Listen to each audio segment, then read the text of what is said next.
Lestari Budaya. Kita ulangi, salam budaya, lestari budaya. Pertama-tama marilah kita panjatkan puja dan puji syukur atas kehadirat Allah Subhanahu wa Ta'ala yang telah melimpahkan rahmat dan inayahnya pada kita, di mana kita dapat berkumpul kembali di tempat ini dalam keadaan sehat tanpa kurang suatu apapun, dalam ruang bincang seni posisionalitas tari dalam festival berbasis masyarakat. Terima kasih kepada Dinas Kebudayaan Yogyakarta, Taman Budaya Yogyakarta yang telah memberikan ruang kepada kita semua sehingga dapat terselenggarakan acara pada siang hari ini. Sebelum kita mulai, marilah kita berdoa sesuai keyakinan masing-masing. Dipersilakan.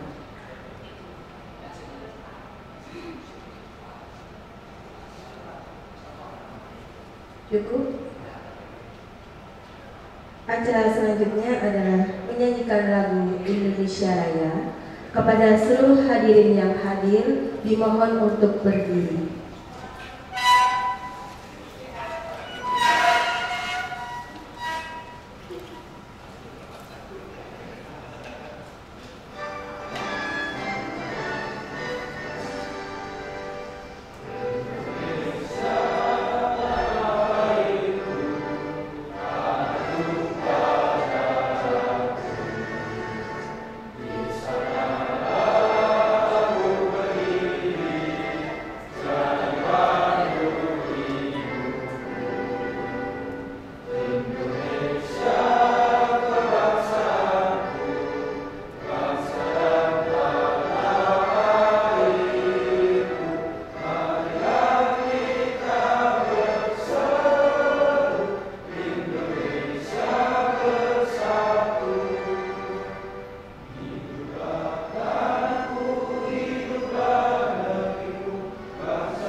Hadirin dipersilakan duduk kembali.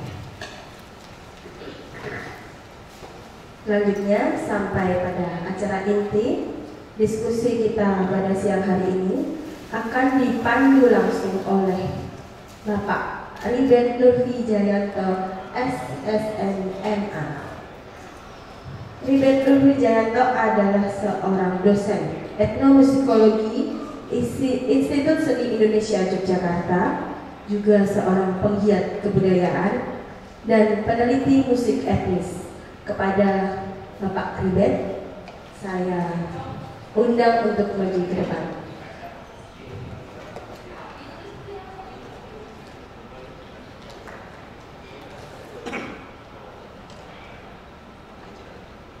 Waktu dan tempat saya serahkan langsung pada Pak Riben. Dipersilakan. Bismillahirrahmanirrahim. Assalamualaikum warahmatullahi wabarakatuh. Selamat siang untuk bapak ibu semua, teman-teman juga yang ada dalam kesempatan siang hari ini. Izinkan saya untuk memandu nanti moderatori kegiatan pada siang hari ini. Kita akan berbicara tentang posisionalitas tari dalam festival berbasis masyarakat. Nah, tentu saja hal ini menjadi catatan, menjadi sebuah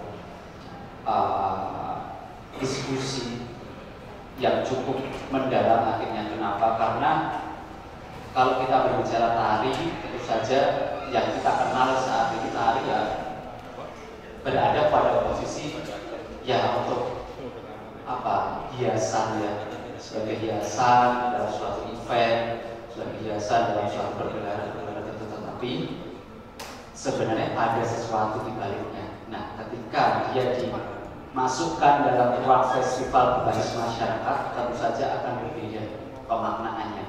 Nah, apa itu festival? Apa itu tari? Bagaimana posisinya? Pada kesempatan siang hari ini akan kita diskusikan bersama dengan beberapa narasumber. Yang pertama, teman pembicara kita nanti ada Kakak Galih Prakasini, SSNMA. Beliau peneliti tari sekaligus dosen jurusan tari di Yogyakarta. Saya panggil Kakak Galih Prakasini untuk naik ke podium.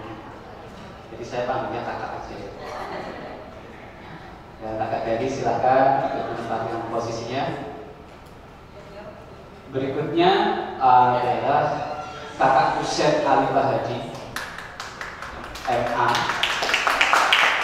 Beliau ada founder dari Pegawai Nusantara, yaitu jejaring komunitas festival di Indonesia.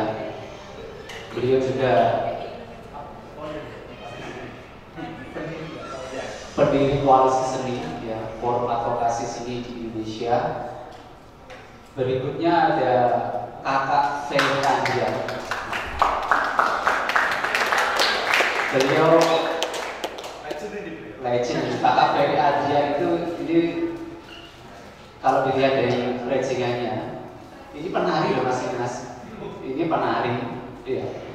Dulu juga sekarang doi aktif di praktisi sebagai praktisi penyelenggara festival berbasis warga atau berbasis masyarakat. Nah, sehat-sehat nih Bapak, kakak-kakak semua. Izinkan saya duduk Mas Ferry, duduknya sebelah sana mawar. Soalnya ini mic-nya. Nah, ini. Nyun sewu ya, mohon maaf Bapak-bapak, teman-teman semua, kita di atas. Jadi ini kok rasanya kita nggak koperan di sini. Isoanan. Ya, tidak memanjang waktu untuk sesi pertama. Ini nanti kita akan mencoba melihat bagaimana logika, bagaimana cara kerja dan apa itu festival. Bayangan kita kan festival itu ya apa? Udah ada event, ada panggung, ada yang jualan gitu kan, tetapi sebenarnya festival itu punya arti tersendiri. Festival yang dibikin oleh pemerintah, lembaga, dan festival yang dibikin oleh masyarakat itu tentu saja memiliki cara kerja yang berbeda, memiliki logika kerja yang berbeda. Nah, meskipun sebenarnya tidak asing lagi di teman-teman yang ada di mungkin di pedesaan, itu sering juga mengadakan festival sebenarnya, tetapi mungkin tidak sadar kalau itu disebut festival. Nanti kita akan coba kupas bersama-sama. Untuk pembicara pertama, Mas Kakak Kuset Alifah Hadi MA ini akan membaca, akan menerangkan, juga akan menjelaskan apa itu festival. Ya. Kalau festival yang dibikin warga, kalau festival yang dibikin pemerintah itu seperti apa sih perbedaannya? Lalu tari, nah sekarang subjek kita adalah tari ya. Tari itu ngapain sih di situ di ruang festival? Nah, monggo, waktu saya persilahkan.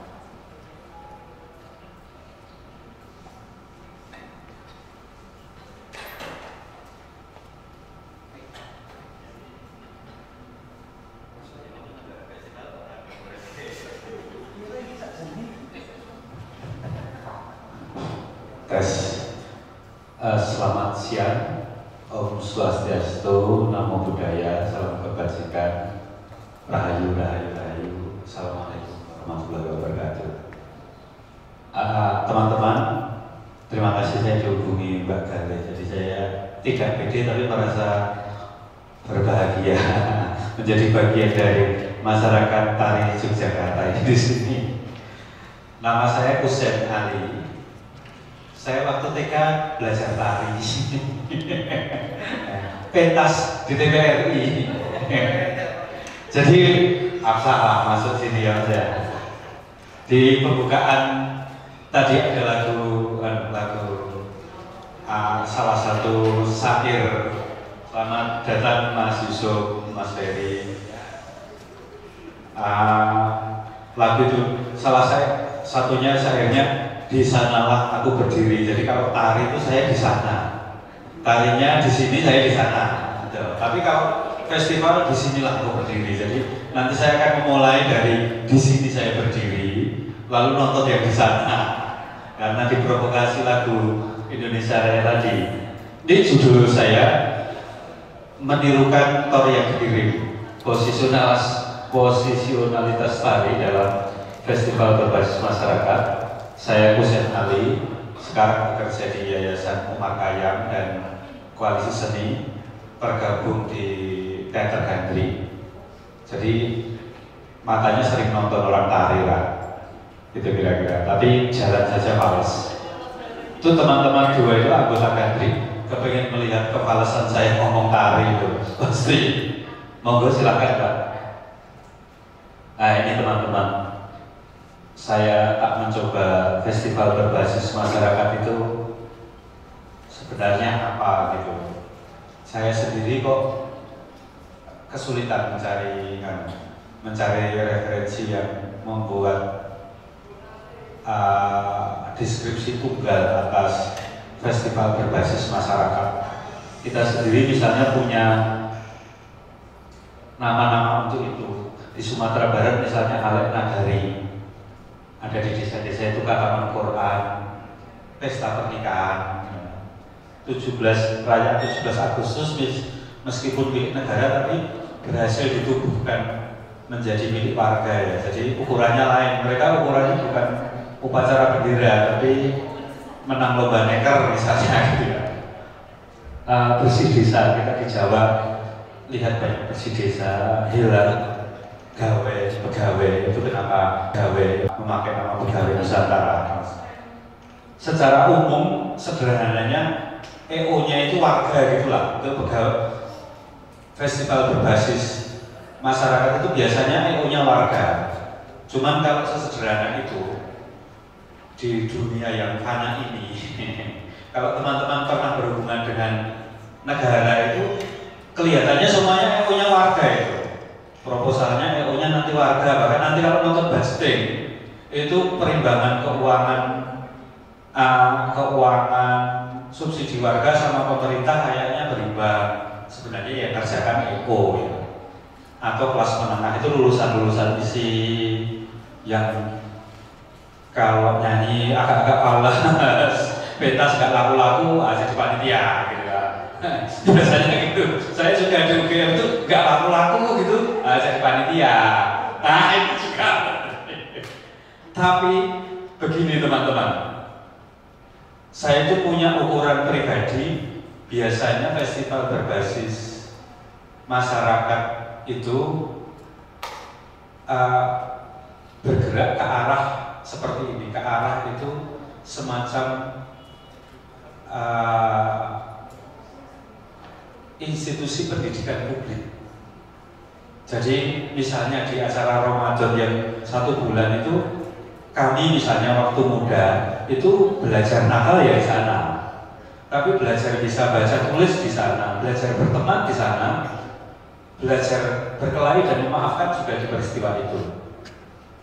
Yang lebih besar misalnya banyak festival-festival, nanti kalau teman-teman sudah mulai masuk di dalam itu biasanya orang-orang yang anak-anak yang membuat darah tinggi orang tuanya itu semakin tinggi, itu nanti di festival-festival itu berguna, entah jadi tukang parkir, jadi panitia, tukang cari sponsor, sampai orang tuanya bilang, oh anakku ternyata tidak seburuk yang saya kira gitu. Itu jadi pendidikan publik, karena pendidikan kita yang terlembagakan itu sulit menerima perilaku orang seperti Mas Ferry ini gitu ya.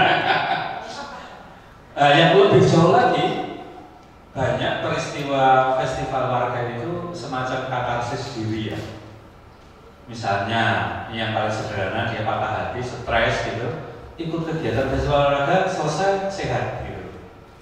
Itu yang sederhana, tapi yang lebih serius biasanya berhubungan dengan tradisi upacara di desa. Banyak upacara, misalnya upacara wiwit, upacara itu bagian dari pensucian secara umum ya. Dan kayaknya tidak jauh-jauh dari sana, karena saya sebagai pribadi itu selalu mengukur kalau ditanya gitu, Mas, berarti festival warga menurut Anda yang berhasil yang bagaimana? Yang ada orang gilanya dianggap sebagai bukan orang gila. Jadi kalau nonton festival lalu ada orang gila pakai seragam panitia gitu, menurut saya itu festival berhasil pasti. Jadi itu menjadi pertukaran gitu ya.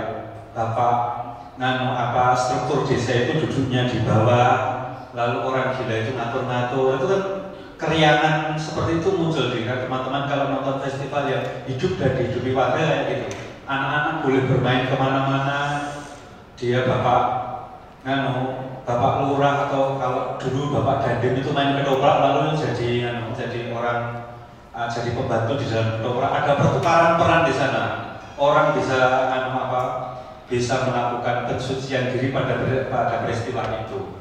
Atau secara umum saya mau bilang festival warga itu biasanya sudah sangat menubuh di tubuhnya warga. Saya kira teman-teman tadi sangat skillful ya membicarakan tentang tubuh ini, sehingga ukuran-ukurannya tidak bisa ditentukan. Misalnya lewat banyaknya penonton, rame, sponsor. Kadang-kadang ukurannya beda-beda. Misalnya ada festival warga yang ukurannya tahun ini kalau para mudiker itu bisa datang gitu. Itu yang menghidupi dan terjadi di dalam festival warga. Dan estetika biasanya tidak terdeteksi selama datang Mas Bimo. Saya sudah dekat dari sini. Itu ya teman-teman festival warga yang saya pahami, dan di sana saya beraktif ria. Mohon slide berikutnya. Nah ini teman-teman, ini posisi pertama. Kami itu Umar Khayyam punya jaringan festival, punya festival 13 festival. Ini festival Haro, Pasaharo di Sumatera Barat. Ini gambar festival pertama. Ini namanya gambar. Ini teman-teman pasti tahu, ini tari Pasambahan di Sumatera Barat. Teman-teman ini yang dilatih anak-anak SD. Latihannya lewat buka YouTube itu. Tari Pasambahan itu sudah ada lah di YouTube. Mereka latihan 1 minggu, dilatih. Kira-kira yang menarik itu 60. Malam hari sebelum pentas itu, ini mama Bunda Kandoan itu iri hati. Kok kami tidak dilibatkan? Ya sudah, terlibat saja Bu. Pagi harinya makanya ada iring-iringan lebih dari 400 orang itu di belakangnya. Lalu mereka sewa kostum lah. Jadi festival tari ini ya, kalau kita menyebut tari ini tuh kira-kira kayak gimana tari kalau di festival warga itu kita ada tari yang bisa nggak sih gitu. Itu ada beberapa yang pakai kata tari itu, tari apa mereka ngafalin gitu. Dan biasanya di YouTube ada. Ekosistemnya ini biasanya hadir di pembukaan atau kalau enggak di sajian itu loh. Misalnya mau acaranya mulai jam 8, tapi jam 8 itu yang nonton belum penuh. Nah tari itu, nari untuk penonton yang tidak ada gitu lah. Nanti acara utama tari nggak ada. Itu positioningnya. Yang pertama, lalu belum lah. Yang pertama, Kak, kembali lagi. Kalau menyebut sanggar di tempat-tempat kami 13 itu sebenarnya secara umum itu yang disebut sanggar itu sanggar tari. Sanggar tari berhibit dengan persewaan kostum. Ada lagi sanggar yang dekat-dekat, ada sanggar senam, tapi boleh lah disebut sanggar tari juga, gerak-gerak. Tapi kalau menyebut sanggar itu, sanggar teater itu cuma di di Jogja itu. Kalau sanggar itu ya tari lah. Sedikit ada seni rupa, tapi kalau seni rupa biasanya namanya nggak sanggar. Jadi sanggar, sewa kostum, dan biasanya menggerakkan di festival-festival kami itu yang nari anaknya, ibu bapaknya, ibunya itu nanti nyiapin kostum, nyewain kostum buat konsumsi, bapaknya buat panggung. Jadi tari itu ekosistemnya kayak gitu. Yang nari itu anak-anak kalau di festival. Nggak ada kalau misalnya tari festival warga gitu, lalu yang punya ide pertama kami bapak-bapak ngajong itu mesti festivalnya salah. Itu festival yang nari itu untuk anak-anak. Lalu ibu-ibunya nyiapin, tapi nanti ikut ramai bapak. Jadi yang terlibat itu seluruh rumah. Makanya tidak mengherankan kalau tari itu biasanya jadi tool untuk menggerakkan pertama kali festival warga. Teman-teman barangkali punya pengalaman, tolong di menjadi penggerak. Saya kok jadi guru tari itu cuma ngeles kayak gitu, tapi karena itu sudah menggerakkan gitu. Lalu caranya distribusi atau mendistribusikan itu saya agak benar atau salah, tapi saya ceritakan teman-teman. Biasanya gini, di festival-festival kami itu nanti gurunya kalau festival ini berhasil bagus itu disuruh melatih di desa yang lain atau jadi guru les di tempat lain. Jadi itu berputar kayak gitu. Nanti puncaknya ikut lomba kabupaten, provinsi, nasional gitu itu. Dan nanti pada saat pentas MC-nya seperti saya terangkan ini, para hadirin Bapak Ibu, tari ini melambangkan. Jadi kita itu tidak perlu nonton tarinya, sambil makan itu sudah tahu, oh tari itu gitu, melambangkan bagaimana kita berbahagia gitu. Sampai di kabupaten kayak gitu, Bapak Bupati ini tari dari Desa Haro melambangkan kebahagiaan ini. Aku penonton pohon oke, cara distribusinya seperti itu teman-teman. Ini posisi pertama yang saya temukan di festival-festival kami. Yang kedua, nah ini posisi kedua. Nah, saya menemui ada yang disebut bukan tari, karena saya bukan dari tari, tidak penting untuk saya ya. Tapi ini unsur geraknya banyaknya minta ampun. Ini namanya janteng kalau ini di festival kami, di Festival Panen Kopi Gayo. Jadi kalau nonton, besok ada acara tari nggak? Yang ketemu itu tari-tari seperti itu, persembahan, tari gambyong gitu ya. Tapi yang bukan tari banyak ini langsung menyebut janeng. Ini ibu-ibu yang masak di belakang, lalu ada dia biasanya kalau ada acara dia merespon dengan memukul-mukul, bergerak-gerak, nari-nari. Nanti di videonya saya tunjukin. Pada step yang lain yang bukan tari itu juga sering muncul di ritual. Saya cari gambar saya di Meskah Pari Gubok tidak ketemu, tapi biasanya berhubungan ritual.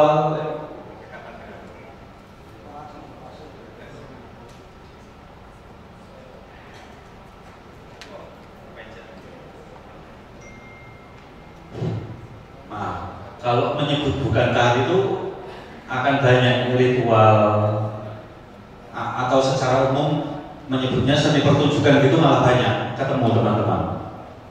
Nah, prakteknya biasanya yang bukan tari itu berhubungan dengan struktur sosial. Kalau yang tari tadi kan kayak gitu, anak-anak main itu menggerakkan seluruh keluarga, seisi rumah.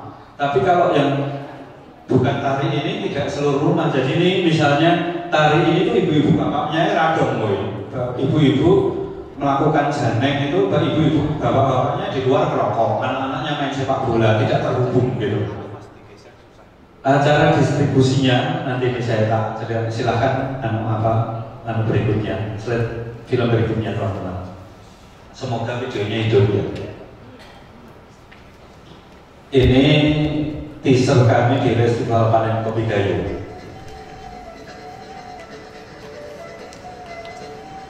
Nah ini yang ini janeng itu ini. Oke, berhenti dulu kalau enggak, nanti dilihat. Jadi itu peristiwanya ada ini teman-teman. ibu-ibu itu di belakang tuh Janeng itu biasanya mereka kalau ada peristiwa inti di sana, ada sesuatu itu dia merespon dengan berteriak, memukul-mukul. Nah, saat itu lalu ibu-ibu yang masa itu dia jalan berdiri, satu rombongan tukang masak itu jalan semua, itu nyentui semua. Anak-anak diajak nari, ibu-ibu pejabat diajak nari sampai lalu jadi seperti angkutan itulah bergerak. Dan tidak ada orang yang menerangkannya bahwa Janeng adalah sebuah tari, itu nggak perlu. Semua tergerak gitu. Jadi yang dikirim, yang dideliver itu rasa, bukan pengetahuan gitu ya. Itu sudah tidak penting lagi bagi konstituen festival warga itu untuk tahu ini maksudnya apa, artinya apa. Itu karena yang dibagi adalah rasa, berbagi, pokoknya mendeliver rasanya gabung lalu bergerak bersama. Maka saya menyebut cara distribusinya yang menggerakkan gitu. Nah, ini terus Pak Mongga. Nah, slide selanjutnya. Nah, teman-teman, ini sebelum saya tutup untuk memulai, tentu saja saya kalau membicarakan festival berbasis masyarakat itu bagi saya menggairahkan. Saya membuat contoh ini. Kalau saya sedang patah hati atau siapapun patah hati, tentu saja akan muncul di permukaan gitu.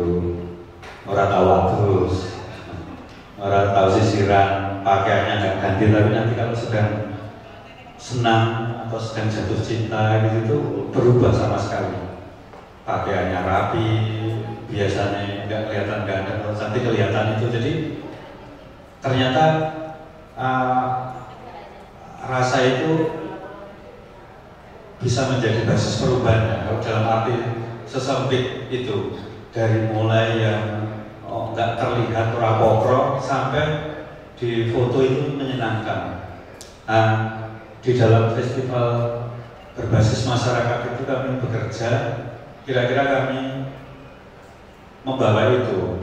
Jadi yang kami bawa itu adalah festival berbasis masyarakat. Tadi kalau saya menyebut itu loh, sampai orang gila saja diambil.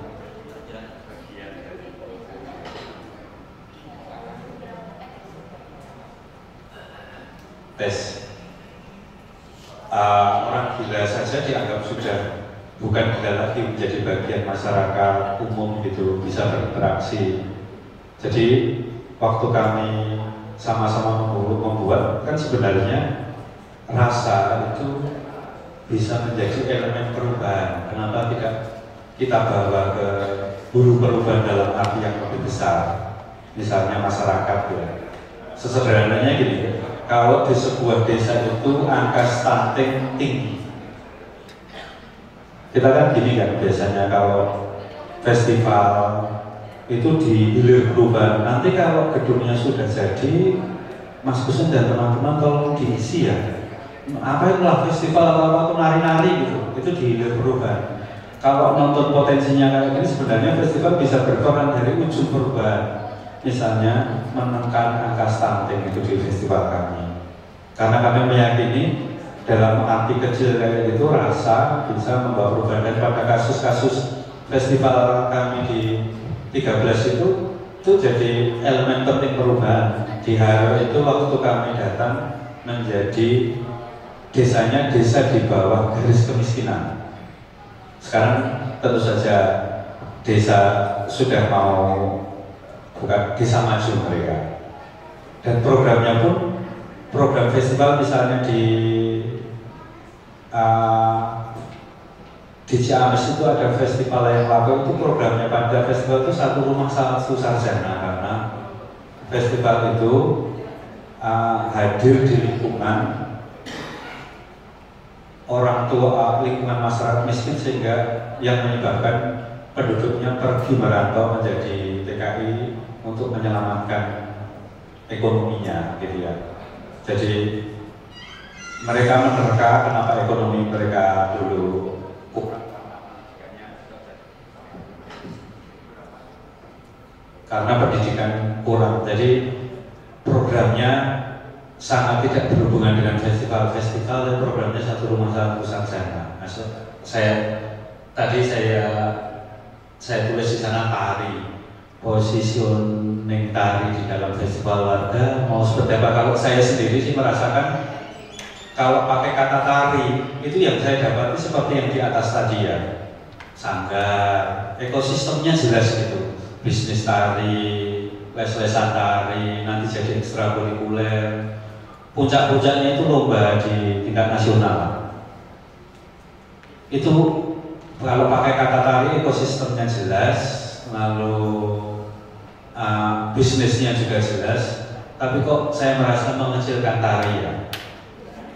Tari yang kita tidak menyebut tari apapun namanya. Misalnya tadi katanya saya seni pertunjukan saja lah. Dan biasanya tarinya banyak yang minta ampun untuk unsur tarinya itu. Itu unsur yang menggerakkannya itu saya dapati besar. Saya setelah peristiwa itu pernah membuat coba-coba di festival Mesbah Parigumbo itu. Di belakang ada, biasanya mereka memasak pakai dandang-dandang besar di Dayak ya. Saya bilang, bisa nggak ini dapurnya ini dikasihkan di depan, dikasihkan di depan semua. Syaratnya cuma satu, yang masak laki-laki perempuan besok dandan gitu. Dan itu jadi pertunjukan luar biasa ya, mudah bareng-bareng kayak ini, berinteraksi gitu. Itu kalau pakai kata tari nggak masuk ini. Saya membayangkan. Sebagai penutup lontaran pertama dari saya, masih relevankah itu memakai kata tari dalam festival berbasis masyarakat itu? Apakah memungkinkan diperlebar? Karena kalau dari pengalaman kami, kalau pakai tari itu ekosistemnya kecil sekali. Terima kasih. Selamat siang. Ya.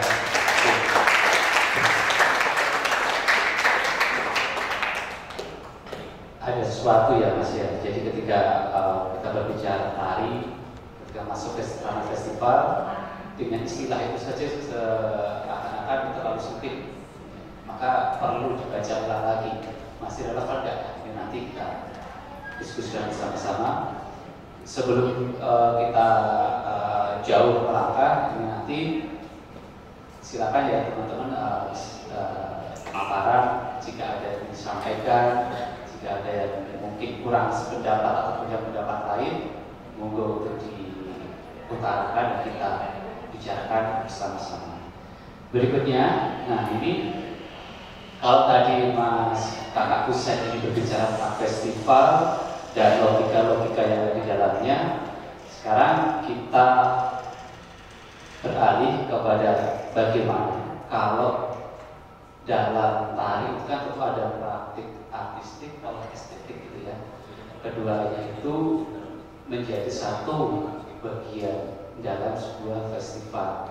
Nah, ini yang akan dibaca, pengalaman-pengalaman ini yang akan disampaikan oleh Mas Ferry Adrian, atau kalau saya manggilnya itu Lek Jumakir, karena Facebook ini apa? Judulnya itu namanya Jumakir, Lek Jumakir.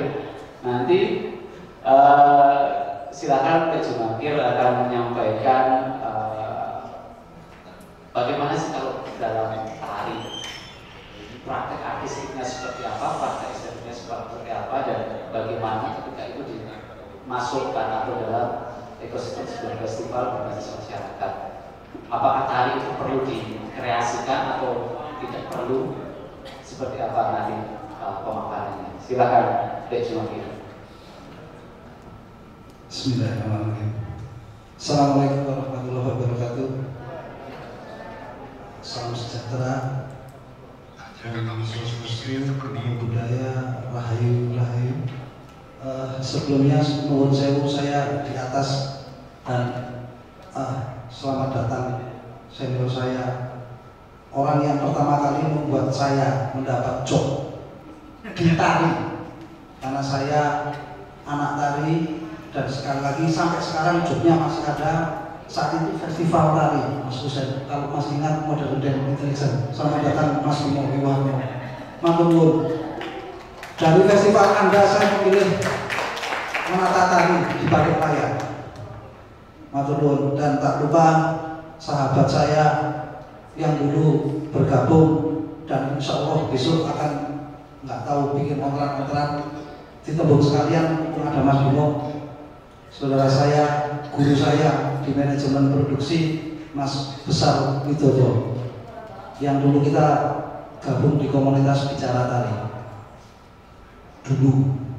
Sekarang sudah tua semua, mau reuni besok September begitu. Dan tak lupa matur nuwun Mbak Galih, tiba-tiba saya dipanggil, saya cukup kaget karena saya jarang ngomong. Kalau ngomong nongkrong, kopi, rokok, itu aja sampai pagi.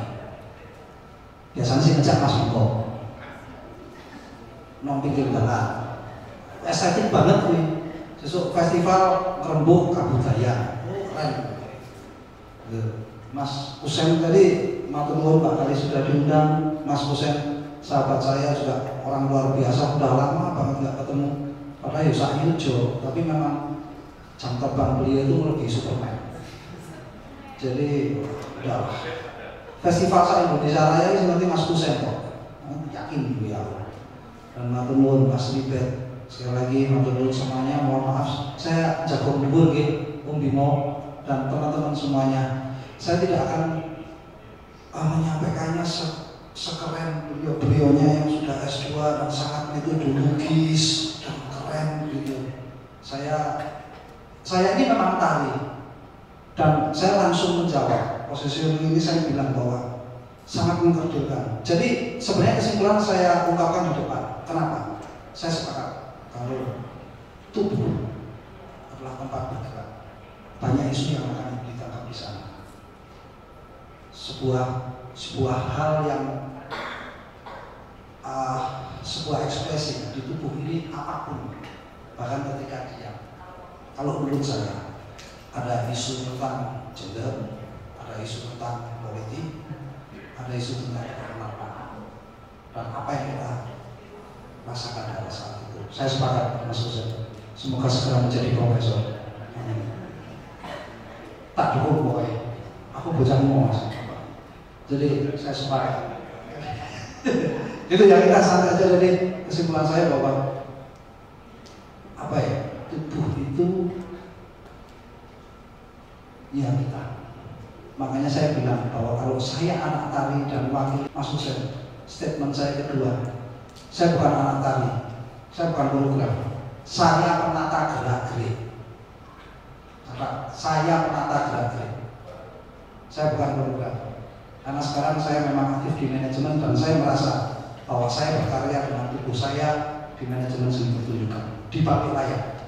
Orang pertama kalau ada pertunjukan yang disalahkan adalah orang panggung, tapi kalau sukses yang dapat salaman pertama selama orang terakhir mesti artis sisi, tak jamin pasti. Dan itu pilihan dan saya tidak tahu. Begitu oke. Nah, terima kasih orasi ini sudah selesai ya? Sudah kesimpulan? Belum? Enggak, oke. Saya akan menulis kenapa saya bilang satu langkah sejuta cakrawala. Sebenarnya kata-kata ini inspirasi dari salah satu orang legenda, sahabatnya beliau juga, namanya Mas Sawung Jatuh. Jadi bagaimana ketika melangkah saya melihat masyarakat yang benar-benar tulus ketika membuat sesuatu dan tanpa tendensi apapun kecuali ingin berkesenian. Next, Mbak. Nah ini saya mencontohkan dua festival. Satu saya membuat jejaring namanya sama Mas Husen karena saya di masyarakat namanya Festival Kampung. Namanya Festival Kampung. Itu saya lakukan di Temanggung karena saya pernah sekolah di Temanggung yang berbasis tembakau. Saya di lereng gunung saat itu di Desa Jeragan, Loh Gede dan Togo. Itu sebenarnya lereng gunung mereka penghasil tembakau semuanya. Jeragan itu toponim katanya dari Juragan. Jadi di situ semuanya itu adalah pengelola tembakau sebelum masuk ke gudang. Banyak hal yang menarik di sana Mas Husen. Tugasnya Mas Husen. Kalau saya kan kompor aja sebenarnya. Gitu. Di akhir-akhir ada logo biru yang keren di atas itu. Ya alhamdulillah, itu aja. Saya syukuri.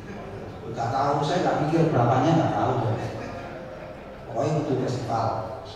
Nah yang di bawah ini adalah festival Abhinaya Reksa Buana yang dilakukan di Desa Mangungan, Linggo, Bantul. Tarian ini kebetulan adalah namanya Bedayan Ngrekso Bumi, dan Mas Bimo Wiwohatmo itu adalah koreografernya. Jadi bagaimana itu bisa disambungkan, dan festival ini cukup menarik karena ini timbul dan muncul karena kesadaran masyarakat di Mangunan ini tentang tanah tua di mana Sultan Agung bertapa untuk mencari makamnya saat itu. Jadi apa disebut Siti Sepuh, dan dari turunan Bedayan ini teman-teman sebenarnya sudah muncul satu tarian lagi namanya Sembratari Mataram Jajah Desa Milangori Nitik Sitiwangi, dan semua penarinya adalah warga kampung situ. Dari nol mereka tidak bisa menari, kita datangkan teman-teman tari dari isi saat itu Mas Anter Asmoro Tejo.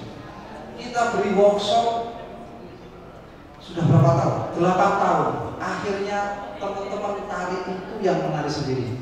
Tidak ada anak-anak isi lagi. Kami hanya pendamping seperti itu. Dari nol. Bahkan ada yang mulai sekarang masuk SMA, ditari, kemudian kuliah di isi. Saya sudah cukup senang seperti itu. Kedepannya bagaimana? Semoga ini ketika mereka ada destinasi wisata, ini maaf ya, ada ruang untuk mereka menari di sana, di Sembratari itu secara reguler. Sebenarnya bukan itunya, bukan untuk mencari uangnya, tidak sama sekali. Tapi bagaimana mereka bisa diapresiasi di reguler, di ruang itu. Jadi, dan setiap tahun kita laksanakan. Begitu. Next. Nah ini yang saya bilang tentang mengolah daya hidup ya, sebuah identitas. Di sana ada animo dan menjadi sebuah ciri khas ataupun menjadi proses positif dalam proses berkesenian. Jadi begini, di Temanggung itu luar biasa Mas. Ketika posisi festival itu terjadi di jam 9 malam, tidak terlalu penuh di Temanggung saat festival Temanggung. Di lereng Gunung Sumbing, tempatnya kalau teman-teman tahu pernah dengar namanya Mbako Senindel, tembakau termahal di Indonesia. Mereka petani tidak, tapi ketika setengah 10, jam 10 itu beranjak penuh. Jam 1 malam terpaksa harus kami bubarkan karena tidak bisa menampung. Bagaimana seorang anak kecil, saya tidak bisa melihat bahwa semangat mereka itu luar biasa. Saya cukup malu hati ketika harus saya di Jogja, saya di Jogja bagaimana misalnya kita bilang ada teman yang berpentas saja melihat itu mengapresiasinya di sana ketika menonton sebuah pertunjukan itu sebuah identitasnya muncul. Dan data ini menyebutkan di Temanggung itu hampir 85% SU di Temanggung ekstrakurikulernya adalah tari. Luar biasa. Jadi jangan tanya, sampai mereka itu di Kabupaten Temanggung itu punya tim khusus yang itu dipilah dari desa Seja, jadi diseleksi, punya tim tari jalanan Satrio Budaya Temanggung. Serem, semangatnya itu serem, sampai seperti itunya. Jadi kalau bilang ketika ada festival, nggak usah ngomong, itu pasti tari di sana di Temanggung. Jam 1, jam setengah 2 terpaksa kami bubarkan karena memang sudah penuh. Sebenarnya kalau dalam aturan ketika itu masih ada sebenarnya, tapi bisa ditutup dibandingkan. Dan ya itu hari libur sebenarnya esoknya. cuma tidak muat, sangat tidak muat untuk menyimpan animo masyarakat dan mengapresiasi bagaimana mereka tulus. Dan sekali lagi pada saat itu masuk di akhir-akhir yang tanda biru tadi. Pengelolanya bagaimana ya dari masyarakat. Makanya saya bilang saya tidak akan bisa sedetail Mas Husein. Mungkin saya mau mengambil dari beberapa poinnya Mas Husein. Mungkin saya mau bagaimana animo masyarakat ini menjadi semangat yang luar biasa, menjadi kekuatan yang luar biasa di masyarakat. Kemudian di Mangunan itu juga mereka bahkan sekarang sampai menggandeng kelurahan untuk melepaskan satu lahan yang itu nanti akan dibebaskan. Misalnya kalau ada yang sakit, misalnya maaf nih ada yang kesurupan, pokoknya dibuang di situ. Di situ memang dibebaskan di tanah itu. Nanti terus yang sedang hamil, kalau laki-laki biasanya motor kambing juga di situ akan menanam pohon. Kalau wanita satu melepaskan burung, dan itu memang akan dilepaskan di hutan itu. Dan rata-rata saya memang tukang opor, tapi di Jawa. Cak, karena saya dari Malang, dari Jawa Timur ya. Cak, iya ini, masuk wong awake dhewe Mangunan itu sorry bicara bahasa Jawanya. Saya bicara kita itu di sini sampai nama destinasinya itu bertemakan warna wisata budaya Mataram. Jadi memang di Mangunan itu kiblatnya jelas, keraton menjadi kiblat. Nah dia malu, masa kiblat itu keraton awake dhewe kita nggak punya untuk persembahan. Makanya muncul festival Abinaya Kesabuana dan di situ nggak mungkin nggak budaya kan jelas kan punya budaya saat itu. Itu pun depannya ada mantra itu luar biasa mengganti. Itu luar biasa. Dari apa? Dari semangat, dari animo. Dan ini identitas. Kenapa? Setelah festival Abinaya ini desa sebelahnya akhirnya sadar, ikut pinggir, sadar tentang bagaimana sebenarnya memang Jogja Selatan ini punya secara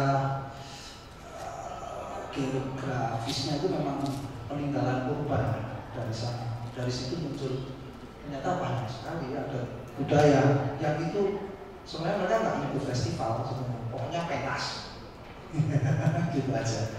Nah berbeda dengan panggung yang sudah kita nggak usah bilang, tinggal kalau perlu itu Mas Husein, itu menariknya Pak, ini mau dicak ini jauh pentas sudah akad ini selesai seminggu lagi dan mereka sampai detik ini tetap latihan, ada nggak ada pentas mereka tetap latihan,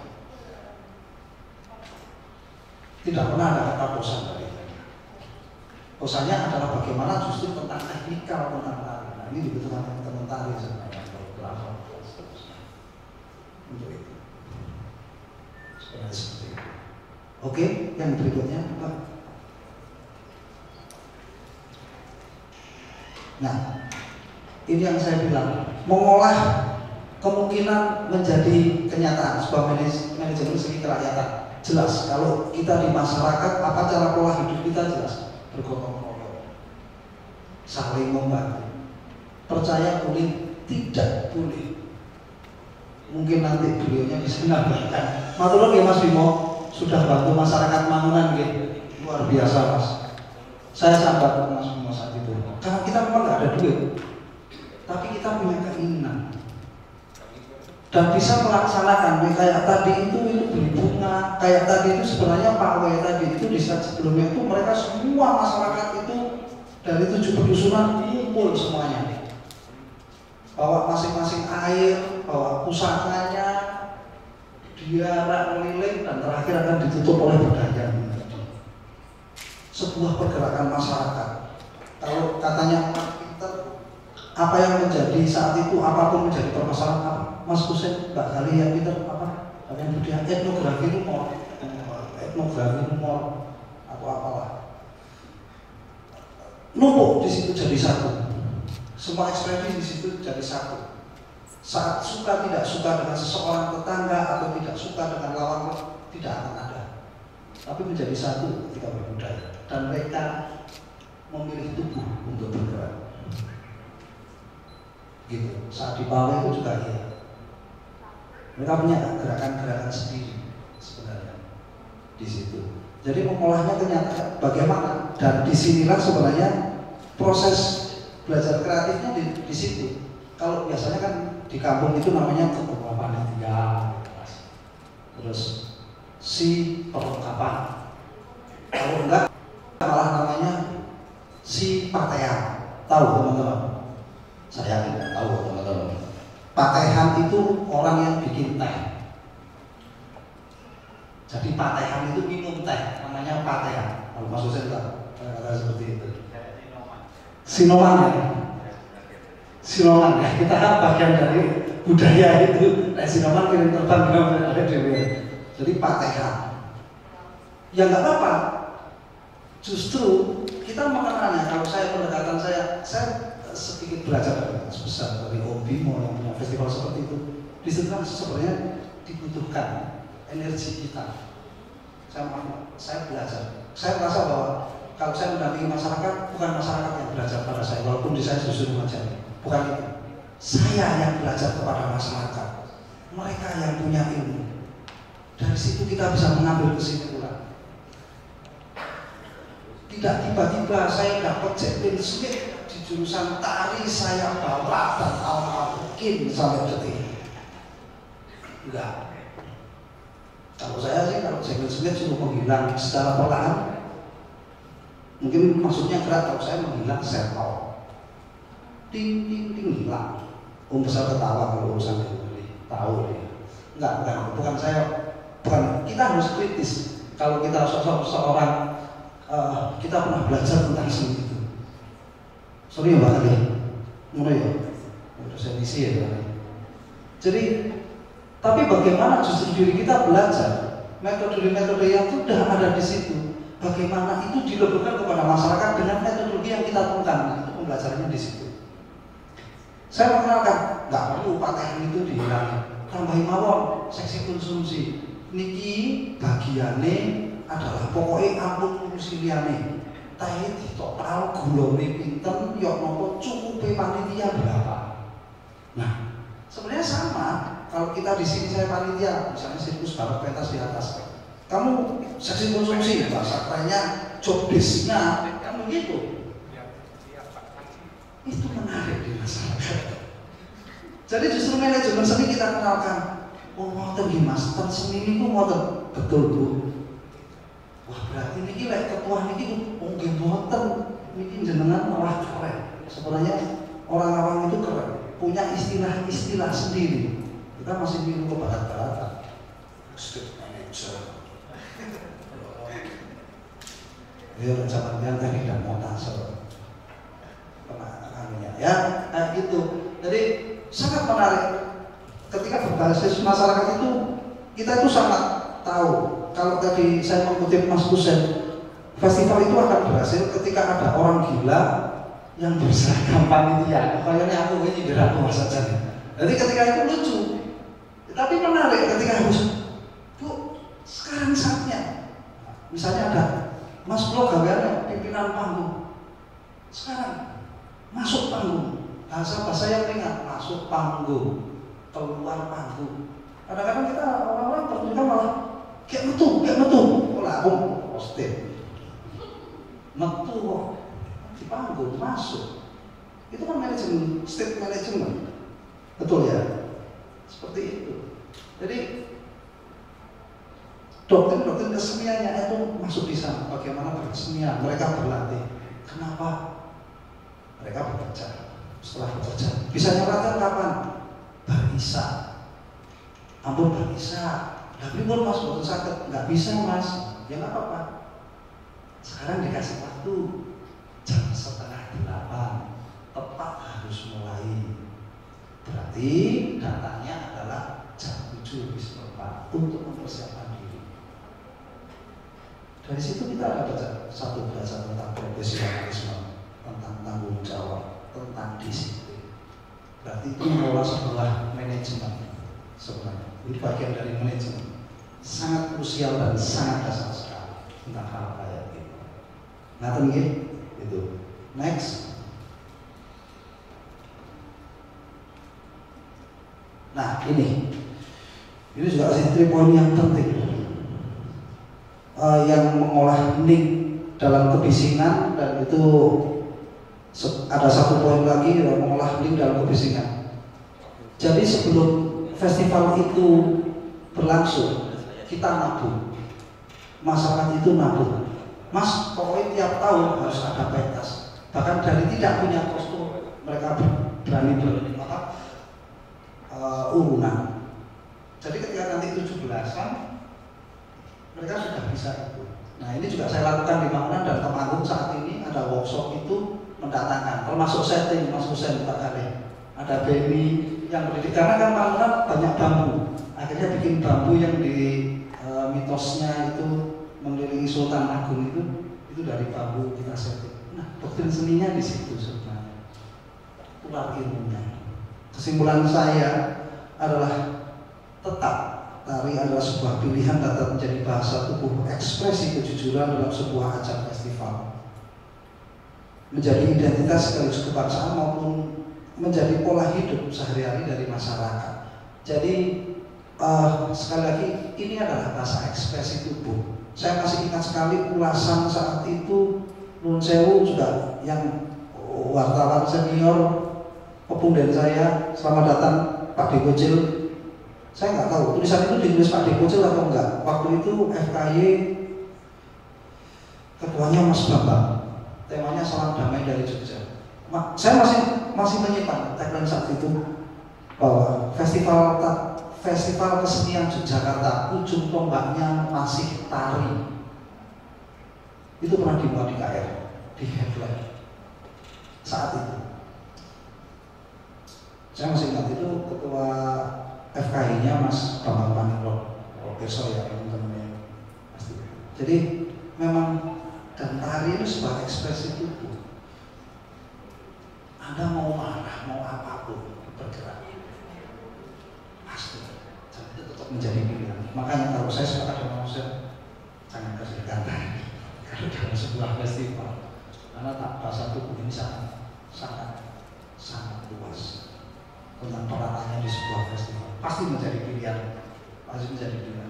utama itu. Nah di situ isu tentang ketahanan pangan, panen gagal di tembakau yang pernah gagal justru nggak melonjak teman-teman. Gitu Mas Husen, Pak Mas Limpet dan teman-teman. Justru ketika kemarin harga tembakau jatuh, mereka malah tambah luar biasa geraknya. Kenapa? Saking emosinya harganya tembakau dipermainkan buah. Wah, serem malah karena emosi. Beneran ini. Aku semakel, mosok bapak itu ngomongin, SPN, aku total. Saya pikir apa itu? Ternyata narinya luar biasa. Kata kami di semakin, nggak apa-apa. Begitu. Dan satu hal yang saya tangkap dari masyarakat dengan melihat sebuah animo, semangat, nyuruh ketulusan, kita perlu mendengarkan masyarakat. Saya simpulkan bahwa dari kita yang sering berdiskusi punya ruang yang harusnya bisa seperti itu, mungkin ada satu hal itu yang mungkin sudah banyak yang kita kerjakan, tapi masih banyak hal yang belum kita lakukan. Mengolah keterbatasan menjadi kekuatan dan terus bergerak sampai jatuh berhenti berontak. Itu seniman kalau kita bebas. Matur nuwun, itu dari saya. Mohon maaf kalau saya salah. Assalamualaikum warahmatullahi wabarakatuh.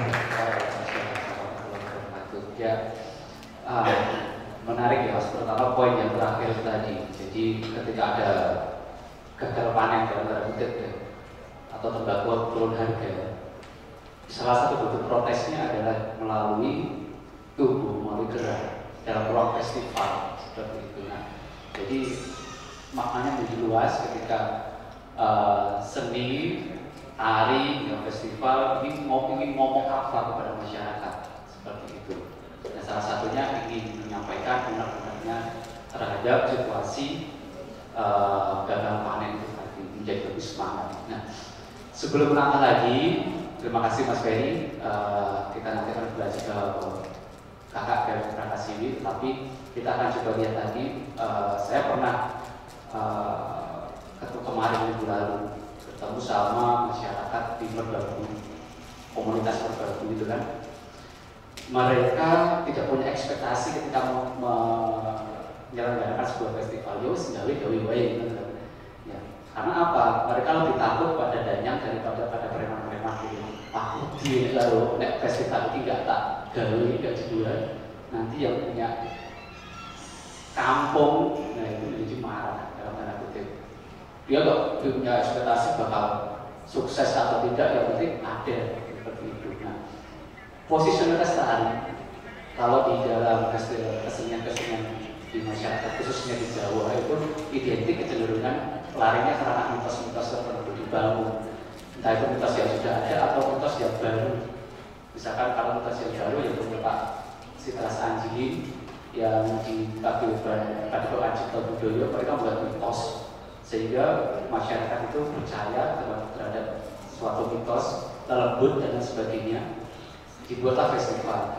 Nah, di Jogja kan juga seperti itu. Kalau mohon maaf kalau ada salah, misalkan ada festival yang harus mendatangkan tarian, kalau ada tariannya nanti nilainya sakralnya hilang, entah itu diposisikan sebagai hiburan atau menjadi satu kesatuan, ya, seperti itu. Nah, ini nanti kita beralih ke Mbak. Jadi ini kita akan membaca lebih dalam lagi bagaimana peran penari, peran koreografer, hingga nanti dalam ruang festival itu sebenarnya seperti apa sih di masyarakat. Apakah penari itu justru dalam tanda kutip atau koreografer dalam tanda kutip malah merusak dari esensi tarian yang ada di festival berbasis masyarakat, atau justru memberikan tawaran-tawaran yang lebih menguatkan lagi. Silakan monggo dari waktu dan tempat saya.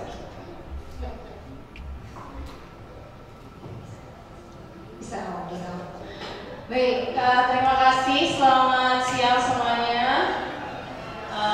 Saya Dewi Prakasiwi. Ini memang saya ini jadi deg-degan deh. Ini karena kiri saya ada Pak Kusen, sebelah saya Om Ferry gitu. Emang penggede-penggedenya festival di Indonesia ya.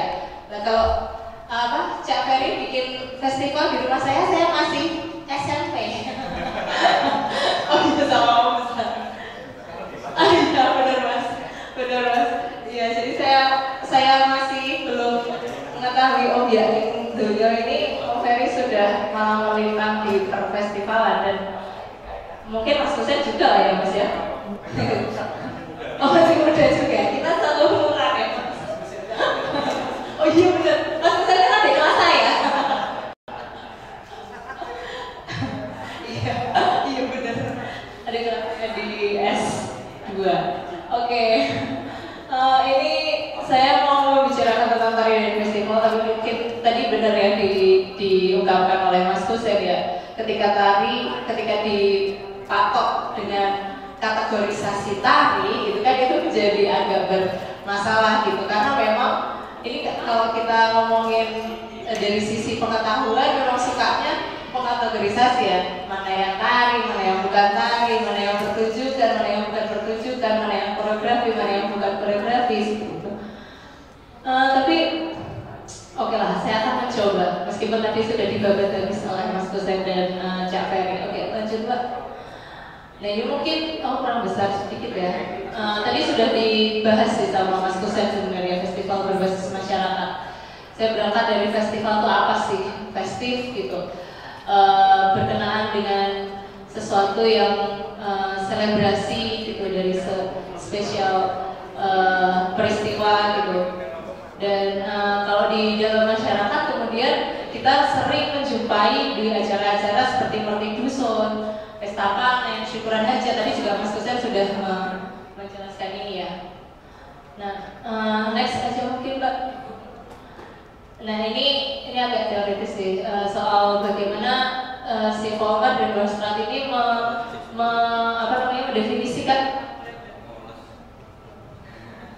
kandani kayak ngeyel.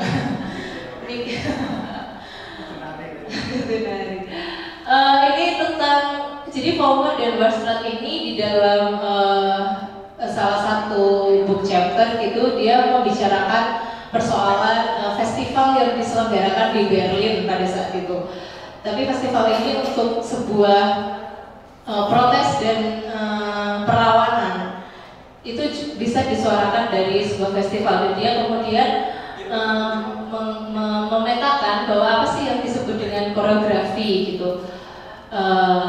Koreografi menurut si Fowler dan Wersnot ini dia ada moving body, ada tubuh yang bergerak gitu. Oh berarti tubuh yang bergerak, kemudian ada dia menggunakan ruang untuk mementaskan karya tarinya, dan juga ada ide untuk mediasi dari apa yang digerakkan itu gitu.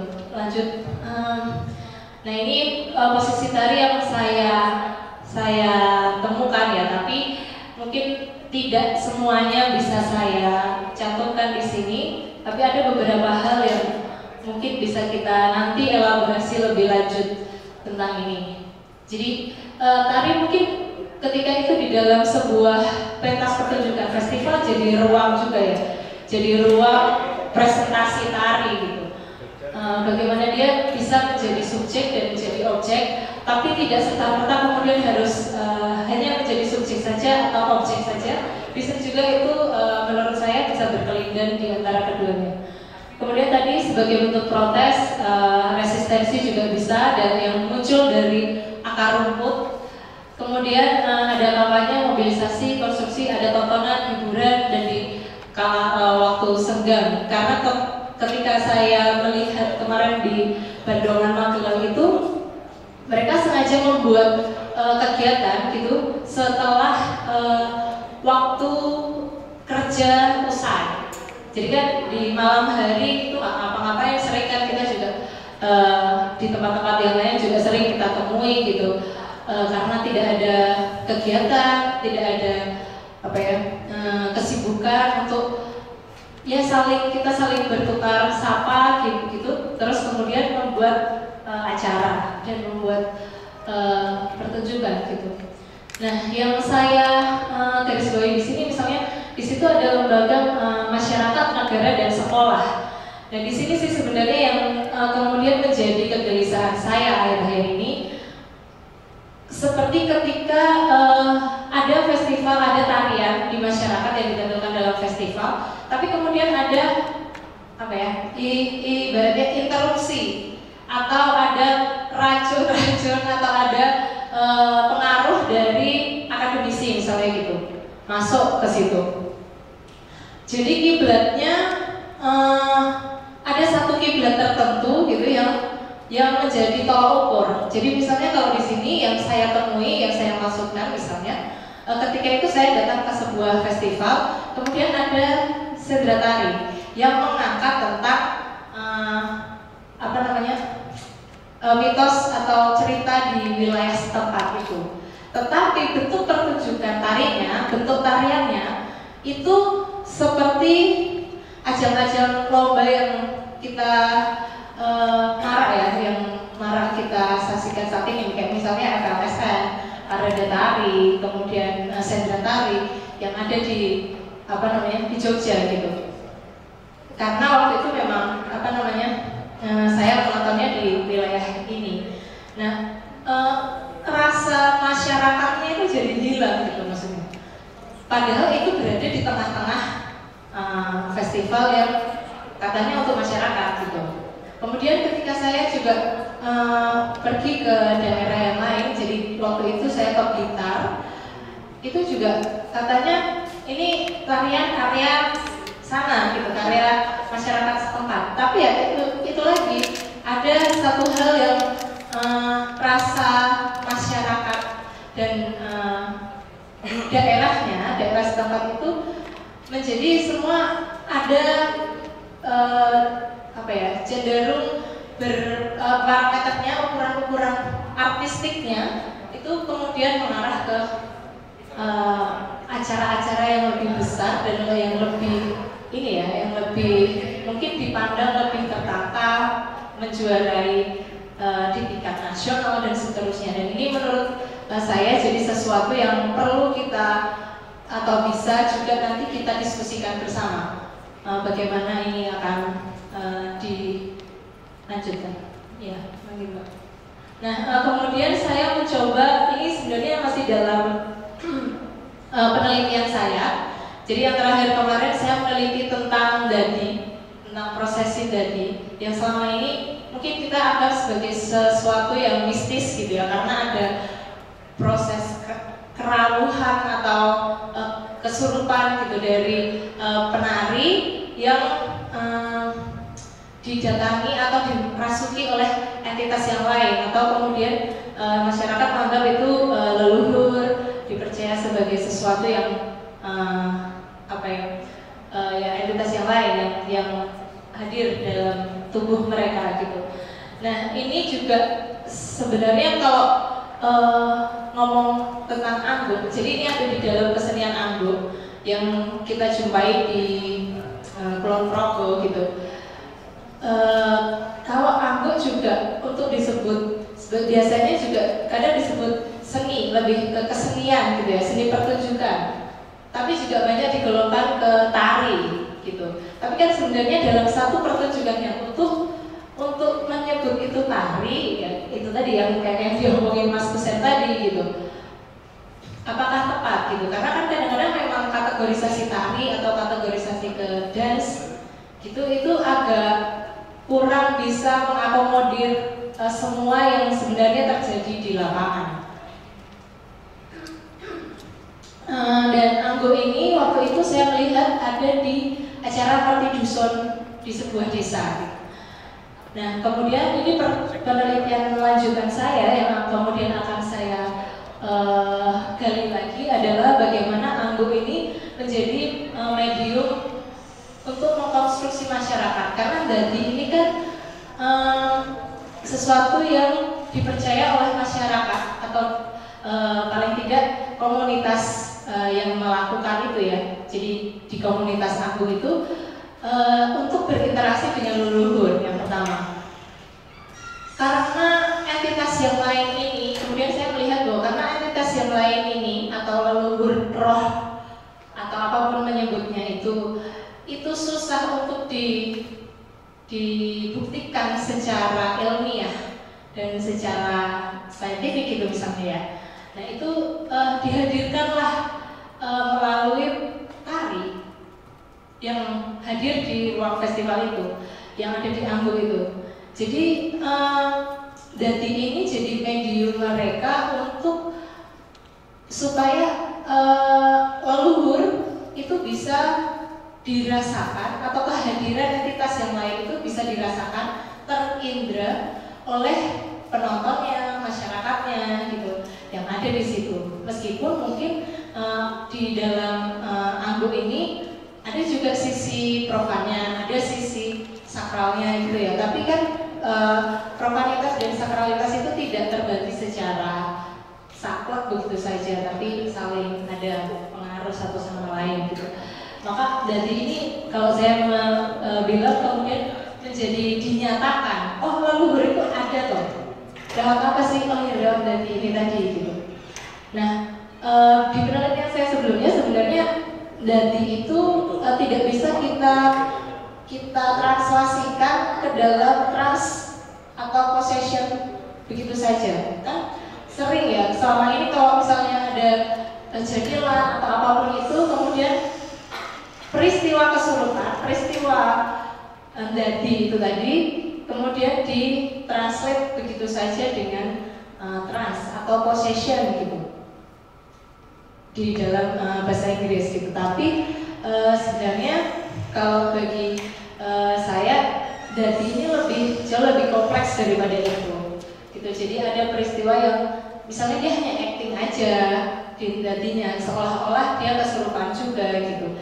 Tapi meskipun itu juga hanya acting, misalnya itu sesuatu yang extra daily ya, menjadi menarik bagi kita penonton karena itu di luar keseharian kita.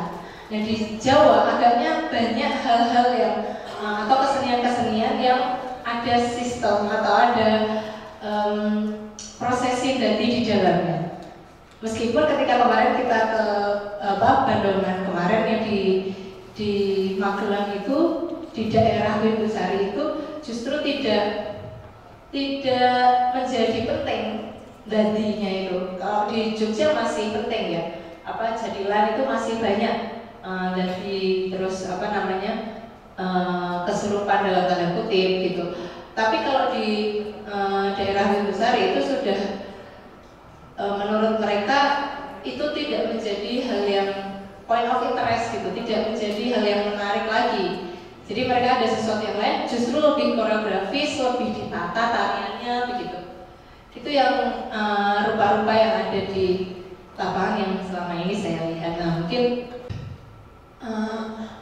kita bisa berdiskusi lebih lanjut daripada saya berlama-lama. Mending kita diskusi, kita ngobrol bareng bagaimana kita akan menyikapi tari di dalam festival ini.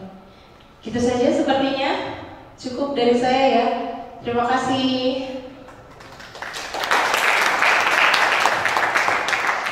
Ya, turun bagian ini.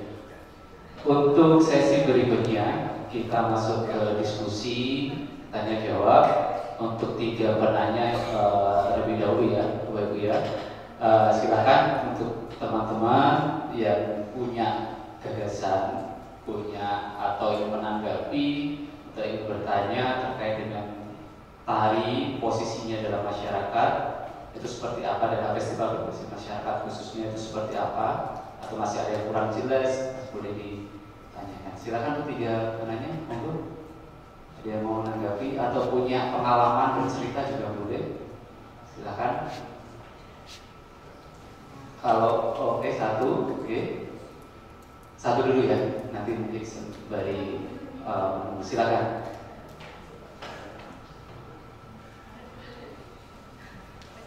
Nama dan dari mana asalnya Mas ya, silakan. Perkenalkan, nama saya Aldi Hidayat dari Komunitas Kutub yang berlokasi di Sewon. Terkait tari, sebenarnya kan peradaban asli Nusantara itu adalah peradaban supranatural gitu. Makanya dulu sebelum pada era penjajahan, salah satu energi perlawanan kita ialah kanuragan. Dan dari seni-seni lokal kita tentu tidak bisa dilepaskan dari hal-hal yang sifatnya sakral, mitologis, magis dan macam-macam gitu. Nah, seiring berubahnya zaman itu kan pengaruh sains, teknologi, kapitalisme, banyak seni-seni lokal itu yang kemudian terkomersialisasi. Nah, dalam keadaan terkomersialisasi begitu, kira-kira unsur magisnya, unsur supranaturalnya, unsur sakralnya yang bisa dikatakan merupakan ciri khas dari seni lokal kita, kira-kira masih adakah hal-hal demikian dalam kesenian kita, atau sudah tinggal terkomersialisasikan juga gitu? Kalaupun terkomersialisasikan, apakah itu tidak mengurangi tingkat sakralitas dari seni kita sendiri? Oke, terima kasih. Sama-sama. Mas siapa tadi? Aldi. Oke, baik Mas Andi. Ada lagi juga ada pertanyaan sebelum dijawab oleh para narasumber pembicara kita. Monggo silakan. Oke, Om Bimo. Monggo bicara Mbak. Kalau Bimo.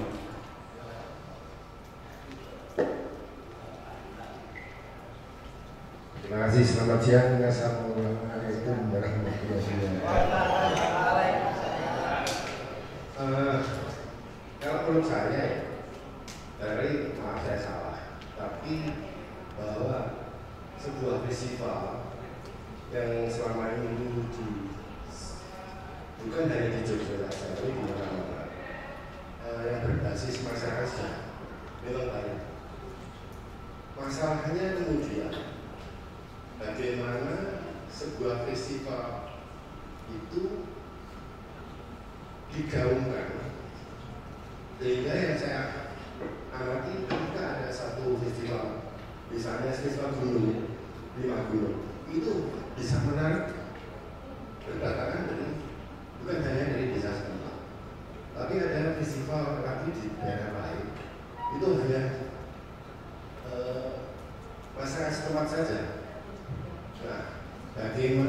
cara pengelolaan untuk kemudian seperti ini. Kalau saya melihat ketika misalnya di Singapura ya, ini besar, tapi bukan berarti kemudian masyarakat yang festival yang berbasis masyarakat ini tidak bisa dikemas secara besar juga. Demikian juga bagaimana untuk sebuah festival itu terbesar, kemudian bukan misalnya anduk dibawa ke satu tempat di gedung atau di mana, tapi penonton itu yang ditarik ke sana, misalnya atau Baduy mungkin, atau Kuntulan di desa mana, sehingga kemudian ekonomi masyarakat setempat itu akan meningkat. Sebab di sana barangkali akan ada visual budaya selain festival Ari itu sebenarnya sempit sekali. Memang di antara visual budaya itu barangkali ada tari, ada makanan, ada macam-macam. Sehingga desa itu juga akan meningkat ekonomi. Nah ini bagaimana caranya ya untuk mengirimkan, mengangkat berbagai potensi seni masyarakat di sekitar kita. Terima kasih. Oke, Mas Bro. Satu lagi, silakan. Ada yang menanggapi, bercerita pengalaman, melihat, menonton, mengamati sebuah pertunjukan tari dalam ruang festival berbasis masyarakat, atau pernah jadi panitia seperti itu, atau pernah jadi pelakunya, silakan di dalam ruang festival berbasis masyarakat sebenarnya. Kalau belum ada, kita jawab dulu pertanyaan dari Mas Andi yang pertama ini. Pertanyaan Mas Andi nanti silakan ditanggapi untuk para teman bijak kita, bagaimana ketika kan kalau di Indonesia itu identik dengan spiritualitas yang supranatural ya. Itu sampai sekarang itu memang masih masih eksis sampai sekarang. Gambarannya juga dalam sebuah kesenian tari masih ada. Ketika dia dibawa, kalau konteks kita ruang festival ya Mas ya, ruang festival yang dimiliki pemerintah itu yang ujung-ujungnya dia akan mendegradasi nilai konon ya ketika itu dipindah. Itu bagaimana? Kalau yang dibikin masyarakat bagaimana? Silakan dijawab.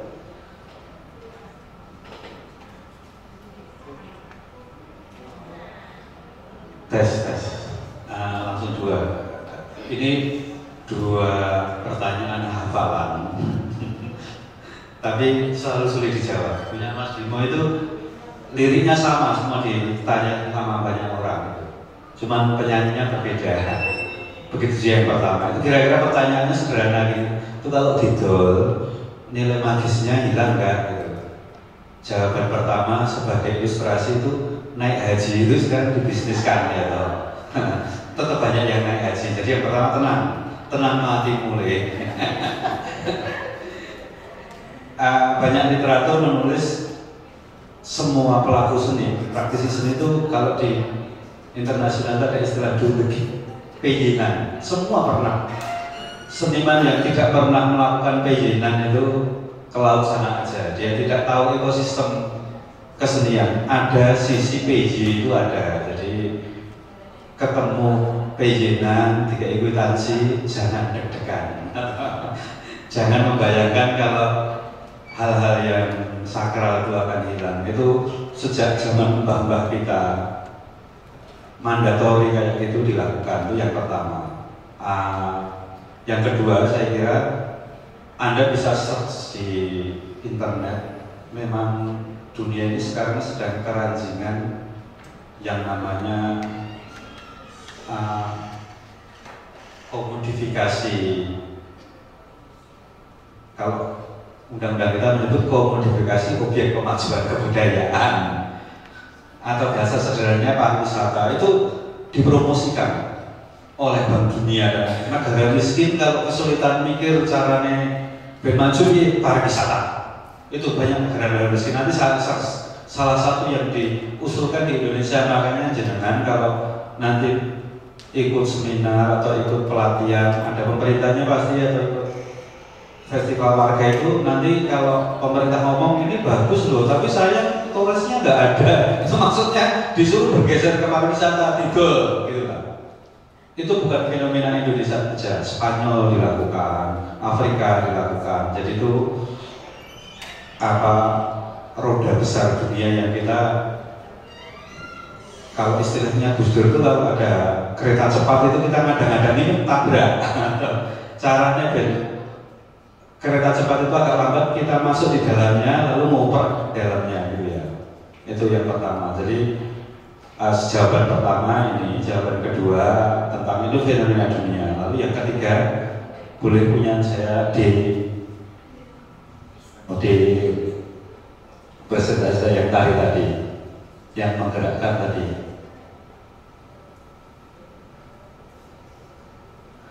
Di Jatim itu teman-teman kan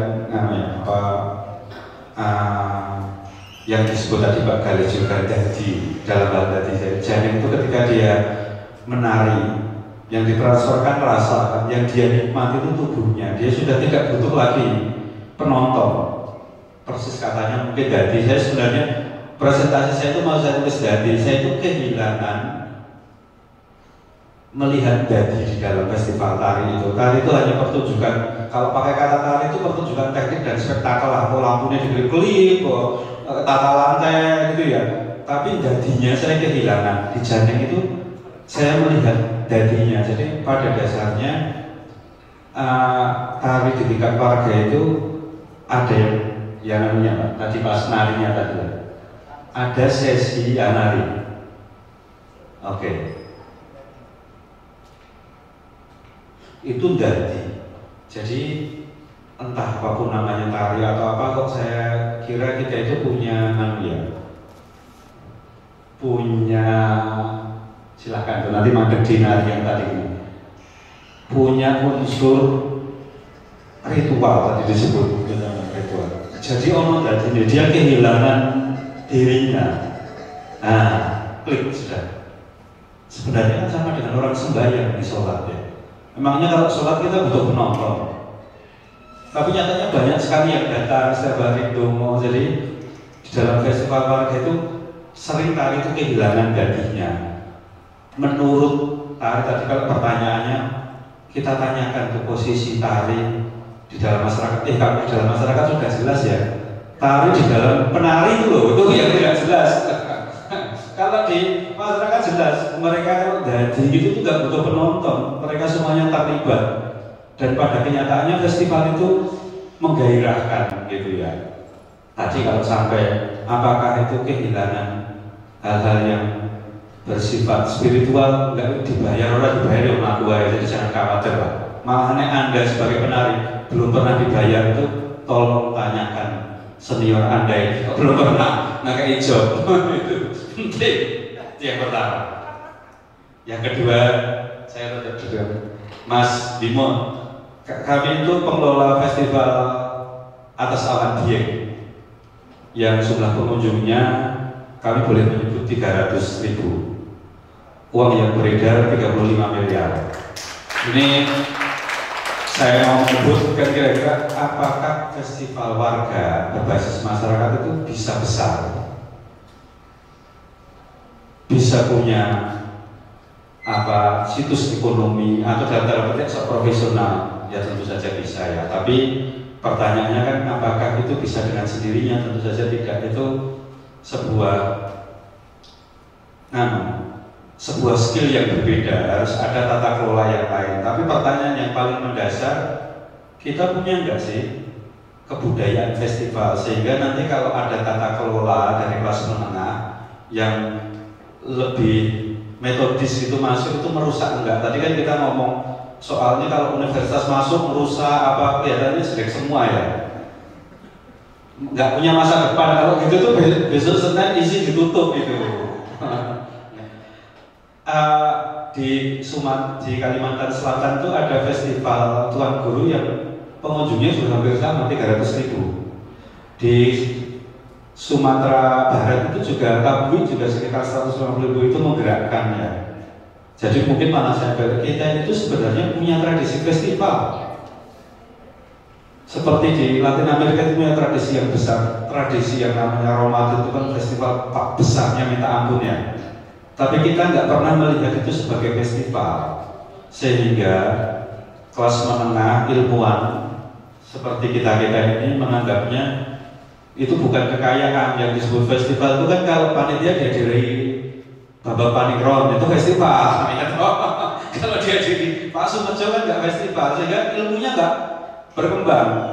Teman-teman bisa cek, mungkin festival warga satu-satunya yang pernah beli satelit itu namanya Festival Liegis atas awan. Karena saking banyaknya sinyal nggak nyambung, kami itu beli satu bandwidth langsung di negara. Jadi festival warga beli satelit dan bisa ya bagaimana 300.000 orang itu nggak usah ngomong yang lain tuh, ngomong kencing saja itu nilai ekonominya kan besar ya.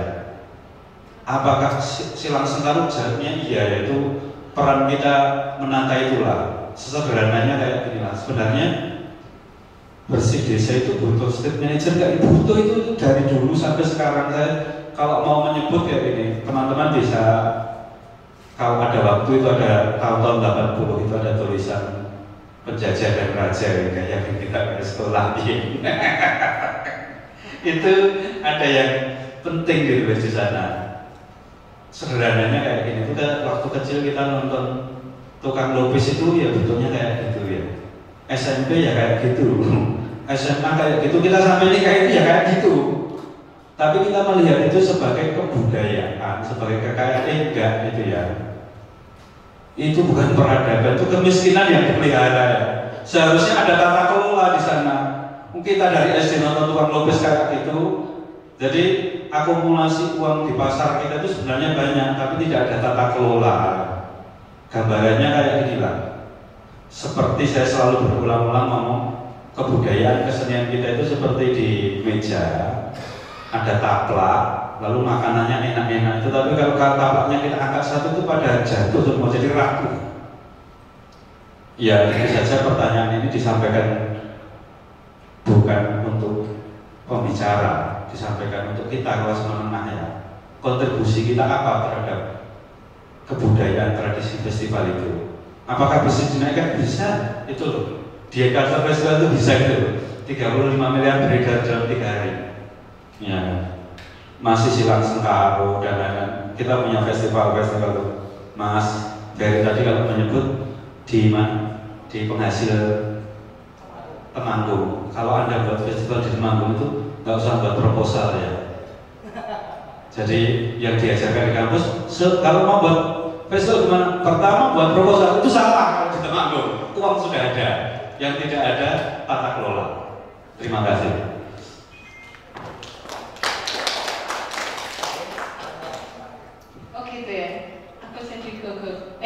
Nanti mau verify ya. Kalau menurut saya ya, kalau yang tadi pertanyaannya Om Bimo biar Om Mas Kusen sama Om Ferry lah yang lebih ahlinya ahli gitu. Saya tak endo, saya pertanyaannya kan itu Mas. Kalau yang tadi ya soal bagaimana budaya supernatural, terus ada ilmu-ilmu kanuragan, ada mistifikasi, mitos dan seterusnya. Kalau menurut saya gini, misalnya kayak di kesenian Anggo itu tadi ya Mas, ada dati, ada yang jadi sebenarnya di dalam dati itu benar tadi yang disampaikan Mas Kusen gitu. Kalau yang di penelitian saya sebelumnya yang pertama itu memang hubungannya dengan leluhur gitu, hubungannya dengan hal-hal supernatural yang dipercaya ketika bisa menjalin harmonisasi dengan leluhur atau entitas lain yang tidak terlihat, tidak tampak oleh mata atau tidak terindra gitu. Itu kalau sudah bisa mencapai harmonisasi itu berarti kita bisa lebih lancar dalam kegiatan sehari-hari gitu. Misalnya itu panen ya berarti panennya bisa melimpah. Kalau itu dusun ya berarti dusunnya aman gitu. Kalau kemudian yang kedua di dalam dati itu ada menurut wawancara saya dengan seorang penari Anggo gitu, dia memang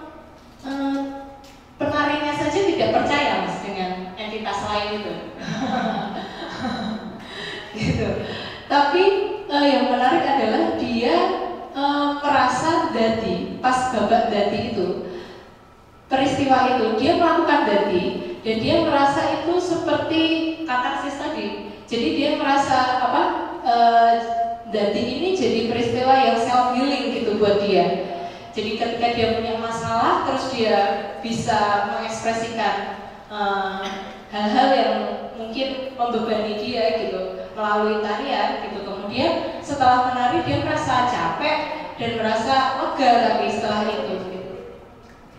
Itu juga satu kondisi dari yang lain. Dan yang selanjutnya yang kemarin saya temukan yang ketiga yang acting ya, maksudnya dia meniru bagaimana sih orang kalau jadi itu bagaimana. Nah itu untuk apa namanya kebutuhan showingnya, kebutuhan pertunjukannya gitu. Tapi dia sebenarnya tidak dalam keadaan self healing maupun kerasukan roh gitu. Nah di ruang itu kemudian kita bisa melihat bahwa ada sakralitas dan profanitas ini sebenarnya lebur kalau menurut saya. Maksudnya tidak melulu harus apa ya selalu yang sakral tuh hanya sakral saja gitu, yang berbau supranatural yang berbau dengan keilahian misalnya gitu, itu hanya itu saja, tapi tidak bisa diikuti dengan hal yang profan gitu misalnya. Menurut saya enggak juga gitu. Atau juga ketika itu adalah sesuatu yang profan, itu sesuatu yang mungkin anggo ini dipentaskan di dalam untuk kebutuhan tanggapan misalnya, PY yang tadi dibilangin Mas Dosen, PY misalnya gitu, apa di job ketika ada apa ya misalnya perayaan ulang tahun perusahaan apa atau yang lain, itu bisa juga. Aku juga mereka menerima PY-an itu tadi gitu. Tapi toh di dalamnya mereka yang melakukan itu juga punya hal-hal yang menurut mereka tetap diugem itu apa ya, dimiliki, tetap dipegang gitu sama mereka terkait dengan kondisi-kondisi itu gitu. Karena mungkin menurut saya kalau mereka berpikir misalnya, kita berpikir misalnya leluhur itu kan tidak terindra gitu, tapi nyatanya selama ini festival-festival tarian juga yang disajikan di tengah masyarakat juga memikirkan tentang bagaimana relasi yang terbangun antara kita masyarakat dan juga dan juga entitas yang lain itu tadi, atau leluhur atau roh gitu. Ada juga sebenarnya yang lain yang kayak kasus di Banyuwangi, ada sebelang gitu misalnya, ya kan? Jadi sebelang itu adalah ritual yang ada penarinya, kemudian dia tuh sepanjang tariannya itu kerasukan roh, harus dilaksanakan pada saat tertentu dan di tempat tertentu juga gitu. Tapi kemarin ada yang penelitian tentang bagaimana ketika sebelang ini kan untuk pesta, bukan pesta panen, tapi supaya bagaimana padi ini panenannya melimpah gitu kan. Tetapi di saat yang sama pemerintah Banyuwangi gitu, ini bukan karena pemerintah, maksud pemerintah itu saja baik, tapi ya itu tadi digondali oleh pariwisata gitu. Jadi di sekitar dusun Olesari dan Bangungan itu didirikan kayak hotel-hotel, terus tempat-tempat pariwisata yang menyita lahan pertanian warga gitu. Ini juga jadi satu hal yang terus gimana kan, jadi gitu kan, terus sebelahnya gimana? Ya nyatanya mereka COVID pun tetap melaksanakan ritual sebelah gitu, karena mereka lebih, ya itu tadi yang dibilang Mas Ribet tadi ya, kayak lebih takut sama danyang daripada sama COVID gitu tahun kemarin. Posisinya seperti itu ya, masih ada hal itu yang tampaknya kita hidupi sekarang. Gitu sih Mas, kalau saya. Mas siapa tadi? Kalau saya sudah sangat jelas diterangkan dua satu calon menteri kebudayaan, satunya calon dirjen kebudayaan, Mas Afan. Saya pelaksana program aja bersama. Sip, amin. Nah, saya cuma mau bilang Mas, bahwa memang pijakan seperti tadi di Mangun dan Temanggung itu justru pijakannya berawal dari sana. Apa sih istilahnya, nguri-nguri leluhur. Dan itu lebih seru. Kalau saya referensi, sebenarnya ada satu festival trio di sini Mas Hussein. Saya akan dampingi Bantengan, Malang, Transkursal. Kemarin baru saja tanggal 4, 5, 6 untuk tahun ini tidak. Transkursal 10.000 kemarin. Kelihatannya 10.000 tapi kelihatannya naik Mas. Kemarin itu jadi 15 abad terakhir karena yang dari sisi Gunung Tengger turun semua. Karena waktu kebetulan, nah ini yang menarik, kebetulan saat itu mereka mengadakan upacaranya di Bromo, apa namanya, jadi semuanya, terus itu ditinggal ketika mereka ikut festival Bandengan. Jadi mereka kemudian bisa turun full. Jadi kalau gitu kan ditinggal 3 hari, 4 hari, tanahnya bisa hidup. Kemarin itu segitu. Jadi coba nanti buka Mas, dan itu terlihat sekali. Kalau Anda tanya, apakah masih dengan mitos itu? Sangat, karena itu pijakan. Nanti buka, namanya Bandengan Transkursal Joyo Swantoro. Nah, di situ ada yang namanya Mas Agus, Presiden Bandengannya, yang Anda akan tahu bagaimana satu orang itu bisa mengendalikan 10.000 orang yang kesurupan dengan satu pedang. Dan musiknya juga keren gitu. Gitu ya, referensinya sudah sangat jelas beliau. Sekali lagi mohon aminnya calon menteri dan dirjen untuk kedepannya. Amin. Terus Mas Bimo, saya menarik dengan Mas Bimo secara konstruksinya adalah begini Mas. Memang saya tadi sempat bilang bahwa nanti di sini akan ada gerakannya dari pemerintah pariwisata misalnya. Tetapi sudah mulai bagaimana cara mendatangkan, sama sebenarnya memang harus ditata dengan tata kelola. Cuman apa yang isu menarik dan tata kelolanya itu seperti itu. Sudah mulai Mas Bim. Kalau saya langsung jawab, visi kita memang seperti itu nanti. Karena menghidupi. Jadi kalau boleh bilang pepatahnya, sambil menyelam minum Coca-Cola, bukan air. Jadi supaya iya dibentuk. Jadi memang awal dari sini memang berawal dari sebuah niat tulus, jujur, animo dan seterusnya, dan kemudian kedepannya akan seperti apa? Karena festival ini harus tetap hidup. Jadi harus adanya bagaimana. Nah, sementara dana nggak ada, ini kadang-kadang saja. Tetapi bagaimana mengelolanya? Ya kita memang dapatnya dari seperti itu. Ketika sudah ada dana untuk festival itu, bagaimana masyarakat ini terimbas? Ya ditata seperti tentang bahkan isu tentu saja kan ini dibutuhkan tata kelola kan seperti itu. Akan terimanya bagaimana? Ya, terus dan masyarakat itu berstagnan. Dan saat pertama yang harus dijalankan. Maksud saya jangan lelah Mas Bimo membantu kami di Manila. Maksud saya begitu, jangan lelah, tetap sabar. Supaya itu bisa terwujud Mas, bantu kami. Nuhun Mas Bimo gitu. Oh iya.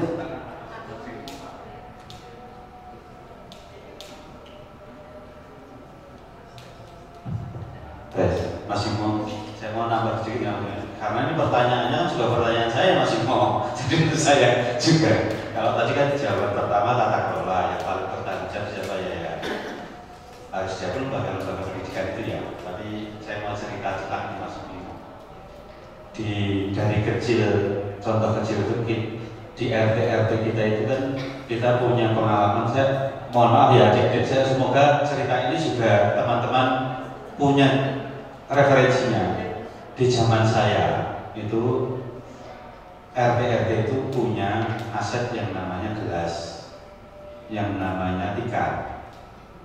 Itu dipinjam-pinjamkan, diputar-putar, dan itu punya manajemennya lah sendiri. Sehingga RT yang paling keset itu nanti kelihatan nggak punya uang, gelasnya sedikit dulu, yang lain itu lah bagus. Jadi sebenarnya pertanyaan yang lain misalnya ya, ini seharusnya Universitas Malu ini, UGM, ISI segala harusnya punya jurusan itu atau mata kuliah tata kelola komunitas. Kita kan punya sejarah community asset management ya, manajemen aset komunitas. Jadi Mas Bimo tadi kalau lebih kritis misalnya memangnya yang Dieng Culture Festival yang asetnya 35 M itu kalau kalian berempat atau berlima atau ber15 yang memulai itu mati masih hidup? Jawabnya enggak, Mas Bimo. Karena apa? Karena enggak punya aset. Jadi tata kelola manajemen itu bisa dilaksanakan kalau ada aset. Nah, semua festival warga itu pertama nggak tahu kesulitan atau tidak punya aset, tapi mereka kurang bisa menandai yang disebut aset itu yang mana sehingga itu yang di-manage, sehingga bisa menjadi sebuah bidang yang bisa dipelajari. Kalau tadi Mbak Gale studi kan iso baik ya. Nenek tekoni itu kelompok apa? Angguk itu asetnya berapa juta ya? Nggak bisa nyebut. Dan mahasiswa kampus pun tidak pede menyebut. Wong melarat enggak aset, matamu ya duwe gitulah. Itu. Jadi kira-kira ada dua itu. Mungkin langkah-langkahnya kita sudah punya semua tradisinya, tapi kampus harus mulai punya mata kuliah itu, dan ya kalau mau bertahan, berkembang harus punya aset. Kalau enggak, lupakan saja. Terima kasih. Baik, karena waktu sudah menunjukkan pukul 15 lebih, kita sepakat untuk mengakhiri pertemuan pada sore hari ini ya, teman-teman ya.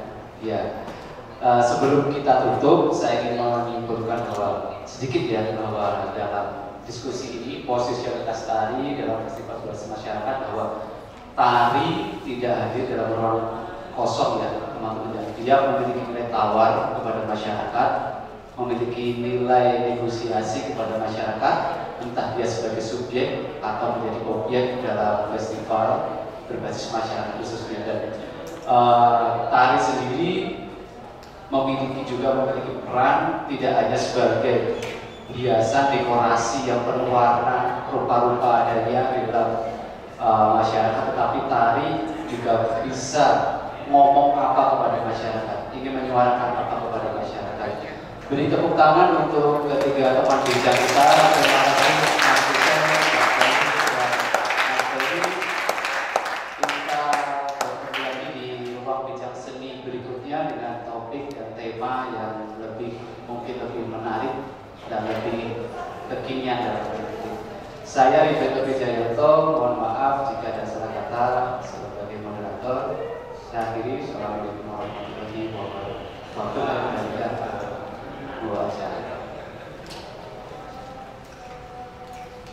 Ya, terima kasih Pak Ruben. Beri tepuk tangan sekali lagi untuk teman-teman kita dan juga peralatan kita. Akhirnya telah sampai penghujung acara.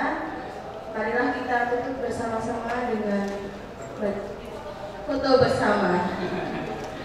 Mari, silakan semuanya. Sebelum ditutup kita foto dulu. Dimohon untuk maju ke depan, kita foto bersama.